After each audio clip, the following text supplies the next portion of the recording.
На Первом канале стартовал третий сезон конкурса «Голос». Северная Осетия с замиранием сердца ждала очередной выпуск слепых прослушиваний. Ведь на этот раз на сцене оказался осетинский артист Никита Васильев. Исполнив популярную композицию «Саня», Никита не оставил равнодушных сразу двух членов жюри. Почти одновременно к нему обернулись Пелагея, а затем и Леонид Агутин.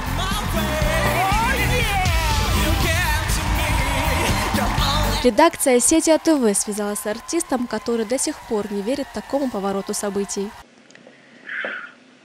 Я очень сильно волновался, я вообще не думал, что будет настолько сильное волнение, потому что готовился еще с прошлого года к этому выступлению.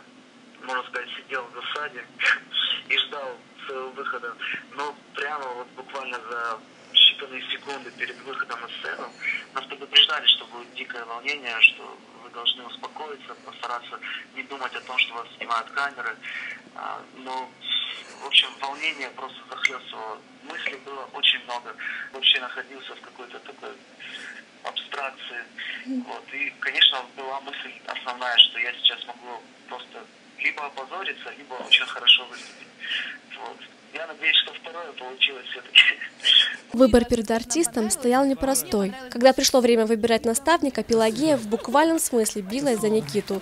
Выбежав на сцену «Зажигайте нам танцы», исполнила отрывок песни вместе с нашим земляком. Зрители аплодировали стоя. Такого эмоционального дуэта никто не ожидал. Между двумя наставниками Никита Васильев, как настоящий кавказский мужчина, выбрал Пелагею.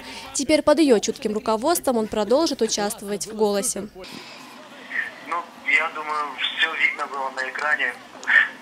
Я думаю, мой выбор очевиден, потому что Пелагея так зажгла, она просто какой-то луч энергии в мою сторону направила. Я был уверен, что я пойду к Агутину. Но после того, как я закончил петь, случился вот этот сумасшедший какой-то вообще адреналин на сцене. Пелагея меня очень сильно удивила своей энергетикой.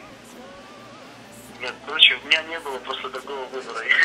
Я пошел к Пелагее. Но это было вдуманное решение, потому что я просто почувствовал, что надо идти к Пелагее. Я увидел ее глаза, когда мы пели, когда зажигали. Ее такое вот расположение ко мне доброе очень. Я принял решение, что я должен идти именно туда.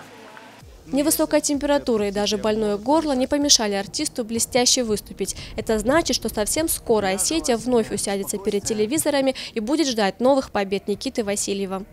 Тома Валева, Савелий Зангиев, Осетия ТВ.